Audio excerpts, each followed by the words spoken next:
Hello बच्चों, चलिए प्रश्न को पढ़ते हैं। निम्न सत्य सारणी किस गेट को व्यक्त करती है?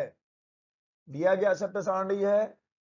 ए बी निवेशी सिग्नल है, वाई निर्गत सिग्नल है।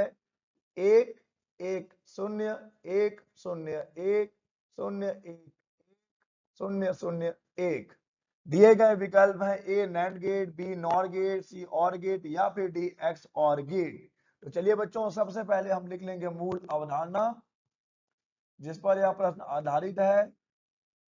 मूल अवधारणा बच्चों, यह प्रश्न आधारित है मूल रूप से लॉजिक गेट्स और उनकी सत्यता सारणी पर।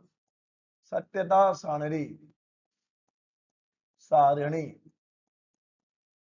बच्चों, यहां पर एक सत्यता सारणी दी गई है और हमें बताना है कि ये किस गेट का है। तो चलिए बच्चों, पहले दिए गए गेटों के लिए हम बूलियन व्यंजक लिख लेते हैं जिसके आधार पर हम उनकी सत्यता सारणी बनाएंगे। तो बच्चों, नैंड गेट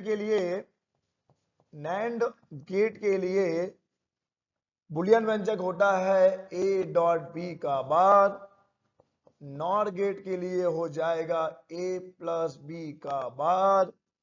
और गेट के लिए हो जाएगा ए प्लस बी। और ये रहा एक्स और गेट के लिए ए का bar dot B plus A dot B का बार। तो चलिए बच्चों, इस मूल अवधारणा की सहायता से हम पता करें कि इनमें से कौन सा सही विकल्प होगा। बच्चों, जितने भी विकल्प दिए गए हैं हम उनकी सत्यता सारणियों की जांच करेंगे और देखेंगे कि दिया गया सत्यता सारणी किस गेट के लिए है। बच्चों, ये है हमारा नॉर गेट। नॉर गेट के लिए जो निर्गत होता है y बराबर होता है a प्लस बी का बार। बच्चों, इसकी सत्यता सारणी को देखिए और प्रश्न की सत्यता सारणी को देखिए, ये बिल्कुल भी अलग है, यानी कि नॉर गेट तो बिल्कुल नहीं हो सकता। देखिए बच्चों, यहाँ क्या हो रहा है, शून्य प्लस शून्य शून्य होना चाहिए, लेकिन उसका बार भी है, अतः यह क्या हो जाएगा, एक हो जाएगा।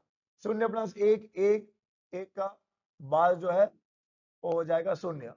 एक प्लस शून्य एक आना चाहिए, लेकिन उसका बार भी हो जाएगा शून्य। एक प्लस एक एक आना चाहिए, लेकिन उसका बार भी हो जाएगा शून्य। तो बच्चों, यह तो हमारा सही विकल्प नहीं है। चलिए बच्चों, अब बात करते हैं और गेट की। देखिए बच्चों, और गेट के लिए जो हमारा निर्गत होता है वो होता है a प्लस बी। वाई बराबर होता है a प्लस बी। शून्य प्लस शून्य शून्य, शून्य प्लस एक एक, एक प्लस शून्य एक, एक प्लस एक एक।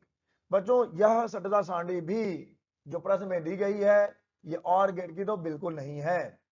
चलिए बच्चों, बाकी दो विकल्पों में भी नजर डालें। बच्चों, ये देखिए, ये है एक्सक्लूसिव और गेट। एक्सक्लूसिव और गेट के लिए हमारा जो आउटपुट है, जो निर्गत है बच्चों, ये है y बराबर a डॉट बी का a bar dot B plus a dot B का बार। बच्चों, इसके लिए जो सत्यता सारणी बनता है शून्य प्लस शून्य, शून्य के लिए हमें शून्य ही मिल रहा है, शून्य एक के लिए हमें एक मिल रहा है, एक शून्य के लिए हमें एक मिल रहा है, और एक के लिए हमें शून्य मिल रहा है। यानी कि बच्चों, एक्स और गेट में क्या हो रहा है, अगर दोनों ऑफ है तो ऑफ होगा, अगर दोनों ऑन है तो भी ऑफ होगा, अगर दोनों में से कोई एक भी बच्चों ऑफ है तो बच्चों हमारा सिग्नल क्या मिलेगा, ऑन मिलेगा। ठीक है बच्चों, तो बच्चों ये जो दिया गया प्रश्न में सत्यता सारणी है, ये भी हमारा जो है एक्स और गेट का तो हो ही नहीं सकता। अब बच गया हमारा आखिरी विकल्प नैंड गेट। नैंड गेट के लिए बच्चों देखिए, निर्गत होता है ए डॉट बी का बार। शून्य डॉट शून्य शून्य आएगा, लेकिन उसका उल्टा एक हो जाएगा। शून्य डॉट एक शून्य आएगा, लेकिन उसका उल्टा एक हो जाएगा। एक डॉट शून्य शून्य आएगा, उसका उल्टा एक हो जाएगा। एक डॉट एक एक आएगा, लेकिन उसका उल्टा शून्य हो जाएगा। अब बच्चों मिलान कर लीजिए, एक डॉट एक शून्य, एक डॉट एक शून्य, उसका उल्टा एक डॉट एक एक आएगा, उसका उल्टा हमको शून्य मिलेगा, तो एकदम मैच हो रहा है बच्चों। एक डॉट शून्य एक आएगा, उसका उल्टा एक हो जाएगा। एक डॉट शून्य का शून्य आना है, उसका उल्टा हमें एक मिलेगा। शून्य डॉट एक शून्य आएगा, उसका उल्टा एक हो जाएगा। शून्य डॉट शून्य शून्य आएगा, उसका उल्टा एक हो जाएगा।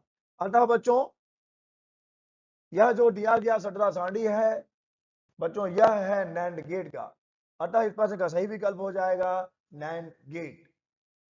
आशा करते हैं आपको समझ आया होगा। धन्यवाद।